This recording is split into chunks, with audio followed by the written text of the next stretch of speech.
Welcome everyone to our co-production journey in Worcestershire. I'm Sally Keane and I'm the chair of Families in Partnership, which is the Parent Carer Forum for Worcestershire. I want to talk to you today about our co-production journey over the past 2 years. And one of the first things that I did introduce to the SEND Improvement Board of Worcestershire was the co-production ladder. And I have found this particular graphic really useful in explaining to professionals what we mean by co-production and where we see ourselves. And our particular local authority in Worcestershire sort of sat on the consultation rung and information rung, and sometimes no engagement. Very rarely had they moved up into participation and co-production. And by presenting this to the board, it gave them insight as to where they could work to improve and look at areas that they could work on co-production. But the most important thing about this ladder is that you can move up and down it. So it's quite legitimate for a piece of work at the beginning to be co-produced with all the stakeholders, to put a piece of work together, for it to go out to consultation, so you move down the ladder, maybe go back to a bit of participation work, and then once it's been agreed and ratified and gone to cabinet, it can drop down to information where it can appear on your local offer. So that ladder is quite useful, but you can go up or down it. You don't have to stay on the top of that rung. So I found that very useful in trying to inform people of what co-production is. So at Families in Partnership, over the past 2 years, the work that we've done has enabled us to have representation by parent reps on these various working groups. And by having us as a committed stakeholder at the beginning of a piece of work means that the parent carer voice is being heard. And even if it's not our voice, we need to make sure that we're ensuring that the people we work with go out and hear the voice from other families. So we started on this journey back in 2017 when Families in Partnership was being formed, and it so happened to coincide with the peer review that Worcestershire took place in December. And one of the first things that I did was to put together a co-production charter, which was a way of working, how we all agreed we wanted to work with co-production, and that was put towards to the board. And I was also one of the first people to be on the local offer group, as that at that point was not fit for purpose. That was a very challenging conversation because it's one of the first pieces we did, which was about co-production, and it felt uncomfortable to begin with, but after time got better as we all got to know each other and we built up those relationships and faced those challenges together. 2018, as you can see, I won't go through each piece of work. There was a lot of work going on as the impetus started to take on board that co-production was important. And one of the big things that happened was the overnight short breaks review. There was quite a bit of that in the press. MPs were involved. So we were paramount in ensuring that parents and families and young people felt that they had their voices heard. So we were involved in setting up workshops and presentations with families in different parts of the county. We even visited families, we listened to families, and we were on the steering group for that. So all the feedback that came from those events, we made sure that families had responses. So it was like, we listened to you, this is what we did, and this is what we're doing now. So we constantly encouraged feedback to the families involved in that process. And during that process, a lot of things came up that hadn't been thought about by commissioners because they hadn't thought about it from the family's point of view. And once they started thinking differently, it's not always about money. it's about being creative. And one of those creations was overnight short breaks. Units were just used at night time and not during the day, so there was that wasted time. So we said, well, not all families always want overnight breaks as respite, but they might like to have an afternoon. So they put together an afternoon offer that saved them some money for the overnights because they used the afternoons, and that suited the families too. So really a lot can happen when you all sit down together and talk. We also did another thing that was the first in Worcestershire, and we had to push for this because certain people felt that it wasn't sure it was going to be effective, but it was. We did this in conjunction with SENDIAS, and we went out around the Worcestershire is a big county, so we have to get round the north and the south and the centre. And we did day and evenings road shows looking at the graduated response document that we were reviewing and refreshing, who Families in Partnership were, who SENDIAS was, and any questions at that time that family has that they weren't happy about. So that worked out to be really effective. We refreshed the Co-Production Charter. One of the things that, beginning a journey and then moving along that journey, you find that things change, people view things differently, perceptions are different, and that it needs refreshing and changing to reflect more about what we were doing. So that's a real positive. So there's a lot of work that had gone on in 2019, including Worcestershire County Council being involved in Co-Production Week, having a stand in County Hall, and having all of Worcestershire County Council. And you'll see further on, I'll show you some more photographs about how that happened. We started putting together a parent carer survey at the end of last year, and we did that with what is now Worcestershire Children's First. So it was jointly put together, so that it would have ownership from the local authority, from Worcester Children's First, as it was a joint thing, that any feedback that families have put together, that they would take ownership of that feedback and put something into place. So we had over 400, 500 responses. It's been analysed and it's going to work streams and board this month, and then it will go out to those various areas, whether it's health, social care, SEND services, where they were going to have to look at the responses where it hasn't worked well. There's a lot of good things come out of that. That's the other thing that the survey shows, of where we've worked well together on the local offer.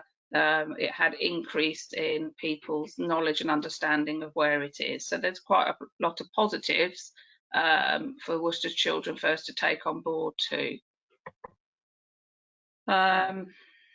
We were going to put on a parent carer conference, the first in Worcestershire, but unfortunately that's been put on hold. But we had, really proud that we had buy-in from all departments. In fact, they set up a working group within Worcestershire Children's First with everyone to support Families in Partnership put on the Parent Carer Forum conference. So even though it was our conference, they were more than happy to support us in putting that forward, and I think that's a real positive thing. So consequently, because we've done so well with co-producing and ensuring that parental engagement happens, we're now looking at 3 redesigns and reviews. So alternative provision, the medical education team, and the mainstream autism base. Each have a different set of parent carers that we need to focus on. So my responsibility and the rep's responsibility are to ensure that that steering group has a parent engagement group that focuses on those specific families to make sure they have the opportunity to inform the change and the review. We put together a smaller version, and we were involved in a smaller summary of the graduated response, because the original document's 400 pages long. So we said we really would like families to be able to read it quite quickly and in a more understanding way. So we launched and will be launching now in the autumn term a smaller summary version of the graduated response. And we're also putting together a webinar to go out to schools to ensure they're informed and parent carers are informed.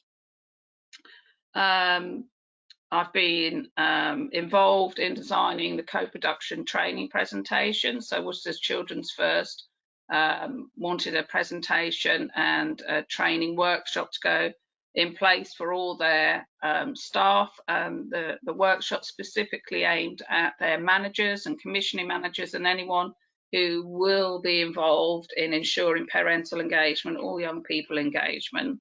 And then out of that, we're now having an e-learning module which is currently being developed, that all staff who join Worcestershire Children's First will have to go through the e-learning module and co-production, so that it becomes business as usual, so that they have a good understanding that they start a new project, that they have to think about, who do I need, who are the stakeholders in this project, who do I need sat around this table, do I need to ensure I have parent carers, do I need to have young people? It includes everybody. And we've pushed, it's taken 2 years, but we finally got to the point where we're now involved in the EHC process and the quality framework, and we're now doing some training this Friday actually on the outcomes training, and everyone involved in EHC plans, schools, head teachers, health, social care will be there, as well as the parent reps.